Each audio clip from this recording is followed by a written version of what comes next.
Welcome back to another edition of the Musketeer Madness podcast, our second one of the preseason, and one that talking about a pretty important topic. This podcast is going to be all about point guards. Ben Haller, alongside John Baldridge, with you to talk about these Xavier point guards coming up, and then also we are joined by Trey Green, point guard of the Xavier team. After this discussion, pretty excited about that. Pretty good interview with Xavier sophomore Trey Green. But last episode, just intro things. Got to talk to another point guard and one who's really going to be the leader of this team this year, Davion McKnight. I thought that was an interesting conversation to just get kind of a baseline and an intro to what the point guard room might look like this season. We asked him, being the leader, about all the different point guards on this team. And it looks like this. Davion McKnight will most likely, in all likelihood, be the starting point guard this season. A lot of skepticism on what the starting lineup is going to look like, but I think that's the most confident part of the starting lineup, that I think Davion McKnight will be in there. And then Trey Green's a really solid backup, got a lot of time at point guard last season. They brought in Roddy Anderson from Boise State. It was a kind of a late addition, somebody who ran point guard at Boise State, but didn't have the most offensive production out of anyone on the team, and I'm not sure how much playing time he's going to get. But those are the three truest point guards I see, and then you might see some Dante Maddox running the point guard as well. But I guess I should just start with Davion McKnight and the impact he's going to have this year. I think this is an interesting one for me. Yeah, he's the leader of this team for doubt. I mean, you can talk about bringing back Freemantle and Hunter, but, Davion McKnight's a guy you led on last year, a guy back who had a lot of experience at Western Kentucky, a guy who, is going to be the captain of this ball club. He's going to be the glue to this team, a guy who averaged about a little over 12 points per game last year, hoping more from the points production. I mean, you look at a guy like Souley Boom a couple of years ago, and Sean Miller's first year back averaged about 16 per game. So I think you want a little more production offensively scoring the basketball, but a guy who averaged about 34 minutes per game. And Nick Knight last year, so hoping more from him just offensively, a real captain, this team, and a great defensive player as well. Yeah, I think it's funny when you go back to last year, it's like, okay, you really wanted to replicate what you did with Souley Boom. What you did was you brought in a Conference USA guard, one of the leading scorers in the Conference USA, who could run the point guard and who could score at a high level. And that's what they did with Souley Boom. And then you look at last year, and it's like, okay, they're getting two Conference USA guards. They're getting Davion McKnight and they're getting Souley Boom. You knew going a little bit that Quincy Oliveri as opposed to Souley Boom. You knew that Oliveri was going to be a little bit more of a scorer, but still, it was like, are both of those going to try to fit the Souley Boom role? What are they trying to accomplish with bringing those two guys in? And with the all the turnover from 2 years ago going into last year, you knew both of them were going to get a lot of playing time. And I think almost how I thought of it is they kind of split Souley Boom's role in a way. I thought Davion McKnight took charge of the more point guard role of it, really good passer, and then Quincy Oliveri was a scorer, had one of the best scoring seasons that we've seen in Xavier basketball's history. But Davion McKnight really settled into his role, I'd say about 10 or 11 games in. And that's one of my favorite stats. He brought up, he averaged a little over 12 points per game last season. The stat was like in the last 14 games of the season, he averaged over 16, which is really weird because a high major team like Xavier playing in a high major conference, your tougher part of the schedule comes at the end of the year. You're playing your conference teams. You're playing a lot of bye games early in the year. This is something we talked with McKnight about in the interview last week. But really, as the competition got better, he got better. And a lot of it was just because he settled into his role a little more. And once he settled into his role, he started to realize he could score a little bit more. And that's what gives me a ton of confidence moving forward, is just his ability to score against really good teams. Yeah, I got a chance to catch up with his high school coach last year, covered some high school basketball in Kentucky, and talked about he went to Collins in Shelbyville, Kentucky, outside of Louisville area, and talked to his coach. And he was a leader in high school, a guy who was the captain of that team, was the Mr. Kentucky basketball player back in 2020.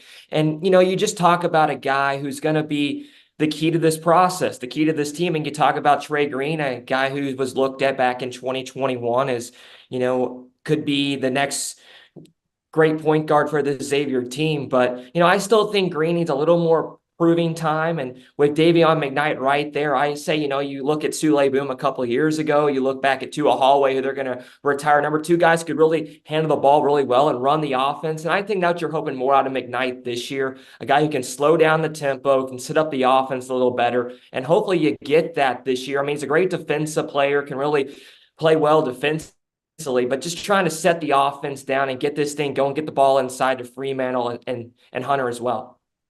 Yeah, I think when you look at last year, I think one of the kind of anomalies or maybe just weird things to look at is obviously it was they did not have a very successful season. Offensively, it was a very up and down year. It had their moments, but you had two really good scorers in Quincy Oliveri and Desmond Claude on a team that just didn't win a ton of games. I mean, the first time going under 500 in over 30 years. And I really think a lot of that is to Davion McKnight's credit. I mean, he was top 15 in the country in assist to turnover ratio, best in the Big East in assist to turnover ratio, and he just set up the offense really well. He made really good scorers even better. And I think with a team that has this many scorers and this much depth, I think this is really where McKnight's time to shine is. I mean, we talked about when we were planning this podcast, you and I talked about like offensive production, maybe seeing scoring production, needing to see more from the point guard position. But I could see Davion McKnight if he averaged 8 or 9 points a game this season. I could still see me calling it a very successful season, just with the way he has the ability to share the ball with all the scorers around him. And Trey Green's kind of the other way. He's a good point guard. He set things up, had a couple of nice assist games a season ago, but he is going to be closer to your score first point guard, especially because just how well he could shoot the ball. Yeah, I mean, you always talked about Sean Miller going back. He's always been a defensive coach. And where's the offense production going to come from? And you go back to that 2022, 2023 team when you had Boom as your point guard. You know, you scored the ball very well offensively, one of the best offensive teams in the country. Yeah, last year you kind of hit that slow mark for a little while. But you bring back Hunter, you bring back Fremantle, you're bringing a great recruiting class. I mean, you talk about some of these guys you mentioned, and you're losing 35 points offensively with bringing Oliveri and then Claude. So you wonder where's that production going to come from? I do think it has to come from your point guard position in McKnight, and also you have Trey Green on the bench and bringing in some guys. I do think it has to come there, but I think just slowing down the offs we talked about and him setting it up, and I think he'll be able to do that here in his graduate senior season. I think one of the interesting things apart all of this too is it's not just in the point guard position, it's just the whole team in general. I'm just curious to see what playing time is going to look like. I mean, there's just so much depth on this team, and it's one of those things you say that about a lot of teams going into the year, and the coaches have a pretty good idea, and obviously they don't talk about it before the season gets going. This year, I truly believe Sean Miller has no idea what the playing time is going to look like. It just depends how a lot of these guys play. I mean, there are truly 11 guys on this roster that can get significant playing time. When you get into Big East play, you're usually not going to have 11 guys playing that much. Where it becomes interesting is Roddy Anderson's probably the bottom of that list out of those 11 to 12 guys that could get consistent playing time. So outside of him, there's only true point guards, and Davion McKnight and a Trey Green. And I know Dante Maddox can play point guard a little bit. I know Marcus Foster can play a little bit. Not sure if Conwell ever played point guard much in his first couple of seasons at South Florida and then Indiana State. But I'm interested to see if they ever roll with a lineup that doesn't include Davion McKnight or Trey Green. And if they do, I don't know what that means for the playing time of Trey Green, because you look at the backcourt. If we open up to a little bit more of a backcourt discussion, starting lineup's going to include McKnight and Conwell. We're pretty confident about that. And then either Maddox or Dalen Swain in the 3 position. We know Miller said he wants to roll Fremantle at the 4. You got some pretty good guards on the bench, either with Swain or with Maddox. And for Trey Green, I'm not saying he's not going to get any playing time, but I don't know if it's much of an increase from a season ago. He was expected to take a lot of playing time, take a lot off McKnight's plate. I think it's going to be kind of a similar situation playing time wise. I think this is a much loader team than we had last year. I mean, you talk about the talent wise on that bench. I don't see some of these guys playing a whole lot because, you have such a depth team and you have a team that has a lot of guys who can play, all different spots. And I think the question to be answered here is where's Roddy Anderson going to fit into the mix? And I don't know if he does. I mean, you already have Trey Green who can play a lot of minutes. I mean, you're talking about Davion McKnight, who played 34 minutes last year. So, I mean, you're expecting him to play even more this year. I don't know if Anderson's going to see a whole lot of playing time at all. I know that there were talks I don't know how serious any of these talks were. I think there were just speculation of him possibly taking a redshirt season, which I think would be pretty interesting. I know he's on the younger side. I think he's just a true sophomore, if I'm not mistaken. He only played 1 or 2 years at Boise State. But yeah, Anderson's an interesting piece of the puzzle. I agree. I don't think I see him getting much playing time, but I just think that with the way that Trey Green can score, that helps your depth out so much because he can run point guard. And you're also a lot of times with point guards, it's like, all right, they're going to run the offense, but they're maybe not always a huge threat to score, and that is not the case with Trey Green. I mean, he can really fill it up. I think he's going to be a big shooter this season. We'll talk to him coming up on the podcast in a little bit. We'll get to that in a little bit. But I think one of the biggest things he talked about in his on the Sean Miller podcast too was he filled out a little bit. I mean, everyone on this team did. I know a lot of people talked about that Instagram and Twitter post that Xavier put out a few weeks ago with the body transformation of pretty much everyone. And Trey Green's was one of the most impressive. The worries for Trey Green for me, I think you go back to last year, there were a lot of times he just got roughed up defensively. And I don't know if it was being too small. It definitely wasn't being too slow. But for me, it's you might have to limit the playing time just because of the defensive sides of things. And we know he can score, we know he can shoot, but I'd like to see that improve. Yeah. Trey Green is a guy I talked about. He was recruited high as a four-star back. They were talking about him in 2021. Now, here last year in 2023 was his first year in the lineup. He didn't average a whole lot of minutes, but I do think he sees more playing time, to your point, Ben. I think he'll actually see some more this year. And I could see McKnight possibly be playing a two spot as well, because I mean, you have two really good guys out there in Green and McKnight who can both score the basketball. And I could see McKnight move to a shooting guard position also if they see Green comfortable running the one. Yeah, that's interesting. I think with just some of the depth issues a season ago, we did see Green and McKnight a little bit in the lineup at the same time, but I think it was more of a McKnight at the one and Green at the two, which is something that I wouldn't be too surprised to see. The only reason I think we might see less of that this year is just because well, I'll say a couple of things. I think it's hard to have Davion McKnight in the lineup without him being the point guard, just with what he brings to the table as a point guard and just being able to create plays offensively and create shots. And then Trey Green is probably lower on the totem pole as a scorer this year than last year, just with some of the guys they brought in. It's close, but I think even with some improvement personally from Green, I mean, bringing in Ryan Conwell and Dante Maddox, I mean, two guys that scored at a really high level and shot the three at a really high level at their last schools. It took Trey Green a little bit to get going last year, but I think we definitely saw the potential. We saw it in the Providence game. But I think this is something where, again, I don't think Sean Miller even knows what the playing time is going to look like. And that's one of the first biggest things I'm looking at playing time wise with these point guards is how it's going to work. Are they ever going to play with both of them at the same time? Are they ever going to play with neither of them at the same time? And how does Roddy Anderson get into this mix? But I think it's going to be interesting. I think this is one of the team's stronger position groups. It's a year with so much optimism for this Xavier team, just with a lot of the guys they're bringing in and with the returners and Freemantle and Hunter. But I think there are a lot of question marks. I don't think there's any question about that. And I think one of the biggest ones is that point guard position, not only on its play on the court, but just how much of a leader McKnight can be off of the court, too. I think is a big thing. He's going into his fifth year of college basketball. So they're going to need him to be a little bit of that leader, too. Yeah, I think you mentioned a good point. Like you look back last year, people always talk about the recruiting class and what your recruiting class is going to be. And last year, you didn't have some of those Europeans and Siani and Djokovic in there from day one. And I think having those guys in there, some of these grad seniors they brought in, like Conwell, to be able to have them here the whole summer through the fall and be ready to go in the winter for this season coming up, I think was a bit beneficial thing for Miller. He wanted guys like that here, and I think he really is excited about this recruiting class. So if you're worried as a Xavier fan, are you questionable about this recruiting class this year? I think you're excited to have so many veteran guys on this team, bringing in some new guys as too. So I think it's going to be an exciting year to have all this fluidity into this basketball team. We don't want to waste much more time before getting to that Trey Green interview. That'll wrap up the podcast. But for the segment with John Baldridge, I've been Ben Haller. We'll see you next time, or see you in a minute with Trey Green on the Musketeer Madness podcast.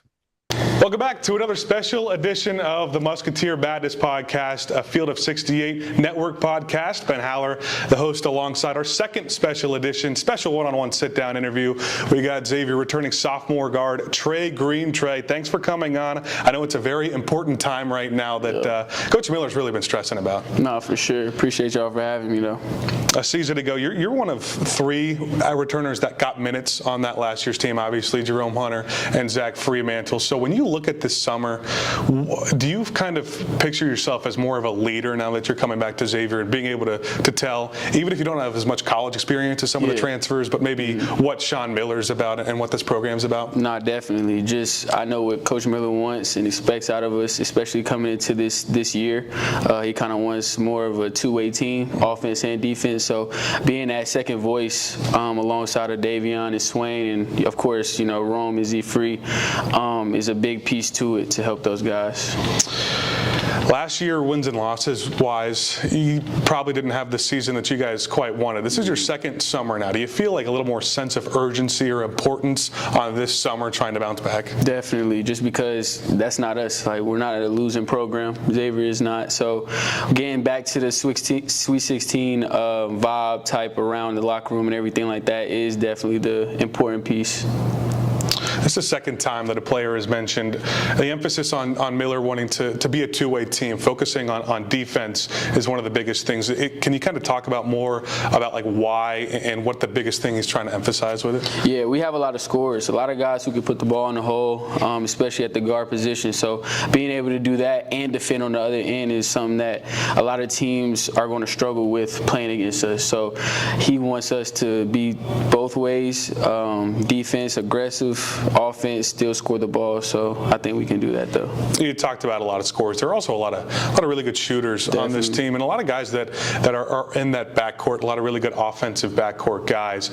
What's it been like just being able to learn from some of those older guys, and also just work kind of side by side with a lot of really good shooters? Yeah, like they're all shooters, but at the end of the day, like everybody scores and plays differently. Davion, he's a mid-range god, like he just does not miss. You got Roddy, who's aggressive. You got RC, who can shoot the ball. Dante, he can shoot and is athletic. So looking at these guys and their type of different game is definitely something that I take into consideration to add it to my game too, because everybody can score. You brought up Davion, and I think it's an interesting relationship with you guys because you're two of the three guys that are returning that played last year, and you're both point guards. Yeah. And I think kind of style of play-wise, you can see a little bit of a difference. Davion McKnight, obviously, the great assist-to-turnover ratio. You're a really good scorer. Mm-hmm. Have you learned a lot from Davion in terms of the assist part of the game? Definitely, especially coming from my freshman year up until now this summer. A lot of things that he's, talked to me about coming into my sophomore year, I take into consideration just because he's been in the position before. He plays the position. So going up against him every day in practice from my freshman year up until now and the end of my sophomore year is something that's going to benefit me in the long run. Hey, despite you both being point guards, I think there were a good amount of times last year where you were maybe an off-ball guard, you were the two, and played with Davion. And having someone who can share the ball like that, who's pass first like that, how nice is that playing with someone like that? It's a blessing, just because Davion is one of those guys, he does whatever it takes to win. So if that means, he gets more assistant points, that's what he's going to do. So having that as your point guard, while I can score too, that helps a lot. Let's go through some of the guys that are coming in this year out of the transfer portal. Once again, a lot of guards, a lot of shooters. You guys talked about just before we started the podcast. We'll start with Dante Maddox, who you said you've been having a lot of shooting competitions with. I think after every practice, you're saying over 40% three-point shooter coming over from Toledo. Yes. What are those shooting practice or battles like? It's hilarious. We compete. That's the one thing I notice about really everybody, all the newcomers. Dante Dante specifically, though, he's a guy that works, and he's a competitor. So going up against him after practice every day, shooting with him, it's one of those things where it's fun, but at the same time, we know we competing because we want to win. So, is there a reason that it's just you two and not other great shooters on the team like Ryan Conwell? It's really no specific reason. It's just we grab each other at the end of practice and we getting the shots up. We making each other better, so that's good. Hey, Ryan Conwell is another one of those guards, and you look at the last couple of years with Xavier. You saw it last year, and especially when you were getting recruited a couple of years ago. I mentioned it on an interview we had just a bit ago. A lot of Conference USA transfers, mid-major transfers who are really good scorers, maybe a little bit undersized. And you look at guys like Ryan Conwell and Dante Maddox. You feel like that's just trying to fit that kind of archetype? No, definitely. Dante and Ryan, they bring factors in that we did not have last year. As far as, Dante, like I said, he can score, he can shoot, but Dante's athletic. Like, he'll go up there, he'll block it, he'll dunk on you. Ryan, the same way. Ryan has his gift is his shot. He can play, he can defend also, but having those two guys on the team to add to what we have in our backcourt will help us this whole season. I think he had the first portal addition from the beginning of the offseason, and Marcus Foster, and I think he's a little different in terms of he's not the three-point shooting first guard, but he can attack. He's really athletic. I think that's one of the biggest things we saw from practice. He plays pretty good defense too. Yes, Marcus is one of those guys, whatever it takes, like whatever you need him to do. If you need him to go, rough up the big, if you need him to go rebound, if you need him to defend, shoot, he's going to go do that. He's an overall basketball player, a winner. He'll do whatever it takes. And then one of the last one in the backcourt that came at the end of the offseason, Roddy Anderson from coming over from Boise State, who really athletic. I think that was one of the biggest things that we saw. He can shoot a little bit too, but one of those point guards that I think is undersized but surprises you kind of with his quickness and with his boost. Definitely. Roddy's game is special. He's athletic, he's quick, he can shoot the ball a little bit too, and he has a motor to him. Roddy is one of those guys, he competes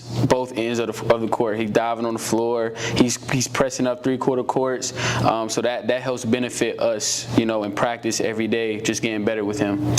A lot of guards, and of course there's only limited minutes to go around in terms of playing time. How have you guys stayed close even with those kind of position battles that you're going to have coming up in the season? At the end of the day, we all know that, it's an end goal to this. We're trying to get to the tournament, which is something we didn't do last year. So we know us going up against each other and, turning our backs on each other over minutes is not what's going to help us. We know we're a team of depth, and we know that plays into our benefit rather than us going at each other, And then a couple of guys, we talk about you, Dalen, and Davion being the returning guys who played last year. Fremantle, Jerome Hunter, they were both with the team last year, but both didn't play due to injuries. Yep. But you got to practice with them a little bit. How excited are you to finally get out there in a real game with them coming up? I'm excited. Z Free, he's actually one of those guys who I've talked to since I was being recruited by Xavier, and we've been talking about playing with each other since that moment. And now that it's finally, he's in practice with us, he's going to play with us this year. It's actually fun to see it all unfold and what we talked about actually happening. Same thing with Jerome. It's been tough battling with the injuries he's been battling with, but I'm excited to step in on the court. I'm excited to see him, out there with us practicing. So it's going to be fun having those guys apart. If we go back a few years, I find your high school career pretty interesting just because you played with a lot of good different teams and you moved around a little bit, specifically with Prolific Prep heading into your college career. What was that journey in high school like? It was interesting. That was one of the, national schedule, playing against tough guys every single game. You're flying across the country and everything like that. So going in from that into my freshman year of college was definitely something that helped benefit me as far as, being prepared for what's to come. And then you get to Xavier. Another guy we didn't really talk about, Dalen Swain, in that same freshman class, somebody who showed a lot of athleticism last year, showed really good defense. Definitely. And I think all the rumblings are just about how improved he's been offensively in that three-point shot a little bit. How close has your connection been since getting to Xavier? Yeah, me and Swain been like this really before we even got here. Like you said, we're in the same recruiting class. We were talking before we got here, and now we're roommates, so we push each other every day. Right? We know what our strengths and our weaknesses are. We talk junk to each other when we're competing in practice and everything like that. So our connection is definitely it's at a peak right now, but I feel like it's going to grow as the season goes on. Those relationships obviously are very important. We're in a world in college basketball where a transfer portal is so prevalent, and there are not a lot of teams who have felt it like Xavier the last couple of years, both with guys coming in and going out. How tough is it for some of those connections, not only building new connections with guys that are just coming in, but also you're seeing a lot of guys leave who you played with? It's definitely tough just because, like last year we had a lot of guys that transferred out, but a bunch of new guys came in, and at the end of the day, when everybody knows that we're coming to a common goal, we all meet on the same level, so it doesn't make it as challenging or as hard. We got a bunch of guys who come in here, work every day, rather if it's off days, we still have practice. We have a bunch of guys who are willing to work, so I feel like that's one of the key factors of us as a team. We'll take a quick break here on the Musketeer Madness Special Edition one-on-one sit-down with Trey Green. As you guys know by now, we've partnered with BetMGM Sportsbook for this college basketball season. We're going to be using BetMGM lines to make all of our picks and predictions throughout the college basketball season. And we are going to have special offers for you, the listeners and the viewers on the Field of 68 each and every week during the season. If you haven't signed up with BetMGM yet, use the bonus code FIELD1500 and you will get up to a $1,500 first bet offer on your first wager on BetMGM Sportsbook. Here's what you got to do. Download the BetMGM app. Sign up using the bonus code FIELD1500. Deposit at least $10 and place your first wager on any game. You will receive up to $1,500 in bonus bets if that bet loses. Just make sure you use the bonus code FIELD1500 when you sign up. And remember, BetMGM is now available under one wallet in select states. As a New Jersey resident, this is super convenient for me when I have to go cover games in New York or Philly. When crossing state borders, just log into your existing account instead of having to create new accounts in each state that you go to. And most importantly, I got to let you know, we do have some fun stuff coming up for this college basketball season. Bet insurance tokens, college hoops odds boosts, my personal favorite, parlay odds boosts. So download the BetMGM app today. Welcome back to a special one-on-one sit-down with Xavier's Trey Green here on the Musketeer Madness podcast, brought to you by the Field of 68 Media Network. Trey, before we get back to basketball and jumping into last year's season and what you're expecting for this year's season, there's actually one thing that I don't think a lot of Xavier fans know that I found pretty interesting. And your first name actually isn't Trey. No. David Green, and then it's the third. That's where you get the Trey coming in. That's exactly where I get the Trey. So my dad, of course, name is David Green, and my grandpa's name is David Green. So growing up, it was always kind of like my friends were calling me Trey, but whenever I'm in trouble, my dad's calling me David. So, that's one of the things, though. You coming to Xavier in that freshman year, I think one of the things that stood out to me, I go back to the Purdue game. That was the third game of the season. Kind of one of those scheduling situations where it was the Gavitt game, so you didn't really have control of it. That's an early game to play in one of the toughest environments in the country. And Mackey is up there as in my probably top 5 in terms of toughest places to play. And that's your third college game ever. Yeah. And one of the things I remember the most is that you shot a lot, and you didn't have necessarily a bad shooting game. You didn't have a great shooting game either, but you kept shooting. I think it was 4 for 12 coming off the bench in that game, and you hit a couple of shots that kept you guys in the game late. Is that kind of just how it's always been? That was a moment where it's like, all right, this guy's not scared. Yeah, early on in the season last year, Coach Miller, made it an emphasis, confidence, shoot the ball. We want you to shoot the ball. When it goes up, it's a good shot for Xavier. So that was kind of the main things in the back of my mind going into the Purdue game. And it was a fun game, fun environment to be in as a basketball player my freshman year. The crowd was in it. Yep. We're playing against Zach Edey and those guys. So, to have that, comfort level from my coach and go in there with this type of game was something that was special for me. Is there a specific thing in that game that stood out to you? I know Purdue has all those rituals that they like to do. Yeah. People feel differently about it, but is there something special about it? Really, right before we went out there for jump ball, and they had just announced their players, their starting 5, and the lights went out, and everybody had their flashes on, and the music was just bumping. It was loud in there. We couldn't even hear Coach Miller. Like, we're all in the huddle, all right here. We still couldn't hear him. That was one of the things where it was like, oh, shoot, like, you're here. You know it's pretty loud when you can't hear Coach Miller. Right. Not only is it tough to play in a place like that, but it's also a big swing because your first couple of games, you're playing in a tough environment, but kind of in your favor. That a lot of players have talked about helped them out a lot. What was your experience like and first memory playing at SITDOWN Center? First game we came out here, sold out crowd. The energy level that the fans bring is just something that you feel on the court while you're playing. It's special here. I love playing here, but that's the most memorable one. The very first game, sold out crowd, and it was packed. You move towards Big East play. There are less non-conference games. So Big East play starts pretty early. Is there a first moment in the Big East play where you were like, all right, this is real. I'm in a really tough conference playing college basketball now? Yes. I would really say St. John's. First conference game. We went in there, didn't start too hot, and it didn't really get hotter after that. It was just kind of one of those things where, you got to buckle down, lock in, and handle what you have to handle. Yeah, you're the second person to bring up that St. John's game as just being tough and kind of like a wake-up call. You guys did pretty well in the first 8 or so games at Big East play, though. You especially capitalized at some games at the SITDOWN Center.